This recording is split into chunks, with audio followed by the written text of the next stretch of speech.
Po prvi put u Hrvatskoj, osmaši će imati mogućnost upisati srednjoškolski smjer za izradu video igara. Upravo zbog toga posjetili smo poduzetnički inkubator Pismo, jer smo u svemu saznali nešto više od direktora i edukatora Simare, Sisačko-moslavačke razvojne agencije, kao svojim programom županiju želi učiniti centrom game deva u Hrvatskoj.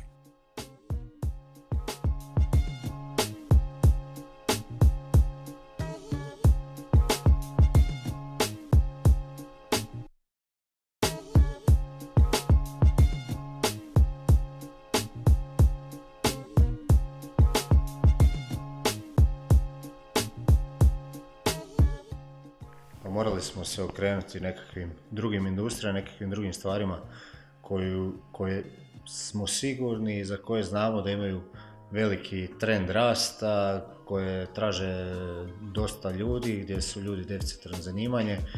Ponajviše stoga kako bi uspjeli zadržati naše mlade u Sisačko-moslavačkoj županiji.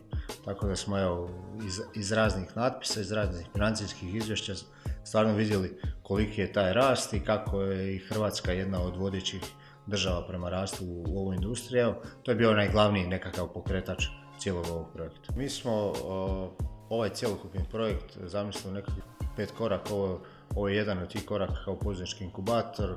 Krenuli smo sa besplatnim engleskim jezikom u našim vrtićima, pa imamo radionice u osnovnim i srednjim školama. Ovo ja nazivam neki treći korak, poduzetnički inkubator gaming industrije, jedini ovakve vrste u ovom dijelu Europe. Četvrti korak nam je uvođenje novog 4-godišnjeg srednjoškolskog programa Tečaj za razvoj video igara i peto su poticaji za start-upove. Ali da bi mi to sve zaokružili i imali jednu zaokruženu priču, smo krenuli od početka, odnosno krenuli smo od stvaranja ljudi. Jer evo vi ste danas razgovarali sa 2 stručnjaka koji nam ovdje rade u Unity Blender.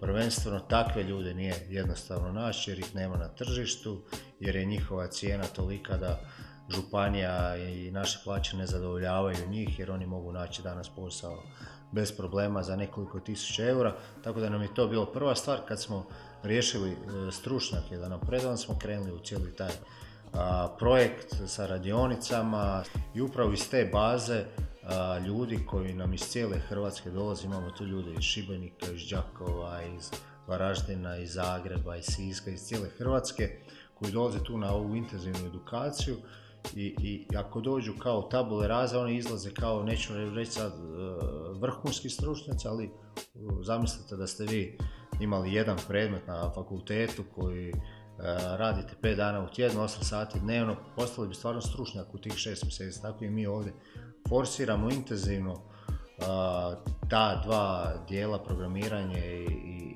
dizajn, kako bi se oni poslije udružili i na kraju konačnici te njihove edukacije nije nikakav test, nego izrada njihovog prvog projekta, izrada njihovih igara koje onda prezentiramo na Infogameru i ostalim sajmovima gaming industrije, tako da onda sa tim ljudima punimo ovaj inkubator.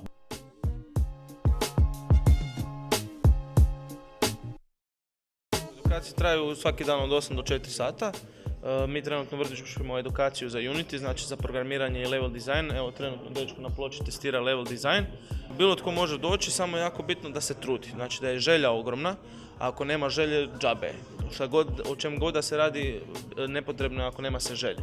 Znači ako je želja tu, dovoljno će raditi i doma i ovdje da to može naučiti. Iako mi imamo 8 sati svaki dan ovdje, to nije dosta, još oni moraju sigurno imaju doma zadaće barem 3-4 sata, nekad dnevno, nekad preko vikenda imaju cijeli vikend da rade. Polaznici tečaja naučit će sva znanja koje im treba za izradu video igara, ali i sve srodne druge industrije. Da kad nauče animirati, moće raditi video spotove i reklame i snimati svašta, sve što ima ikakve veze sa tim.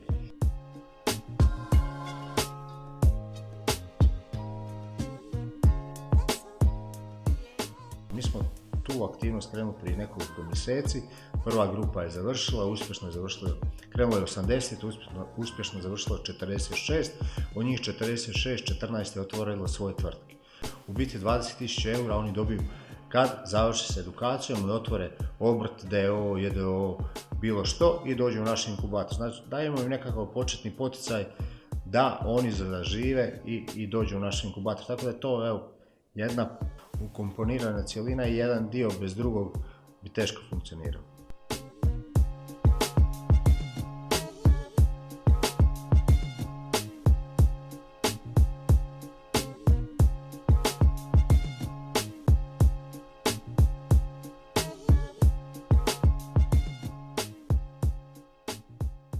rekli ste da je zapravo jedan od tih koraka i uvođenje novog smjera u srednju školu, što ste pred malo i napravili, zapravo upisi su do kraja ovog mjeseca.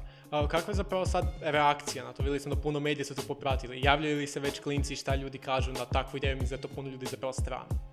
Pa da, evo, srednja tehnička škola Sisak sad ima probleme zbog tog našeg programa, jer im telefoni ne prestaju zvoniti. Mislim da je prvi dan bilo oko 150 upita za upis u tu školu, tako da je stvarno veliko zanimanje, ali mi nažalost imamo mjesta sa samo 24 učenika za ovu prvu godinu, tako da pretpostavljam da će biti samo ovi sa 5.0 prosjekom da će se moći upisati.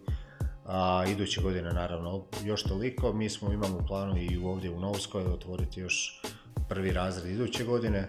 Naš prvenstveni cilj kad smo stvarali ove programe i kurikulume je bio da ljudi izađu kao stručnjaci za izraditi video igre, ne da znaju dobro riješiti test, nego će njima biti glavni dio prvog razreda i završetka je napravljena jedna video igra, nakon drugog razreda napravljena druga video igra malo zahtjevnija, nakon trećeg još stupanj više i nakon četvrte da su oni sposobni napraviti vrhunsku video igru, vrhunsku grafiku, vrhunski isprogramirati to, da oni izađu kao osobe koje mogu reći za sebe da ja iza sebe već imam 4-5 projekata, ja sam već prodao par igara, moje igre su tako i tako izgledaju, evo pogledajte, to sam ja napravio, to je napravio moj tim.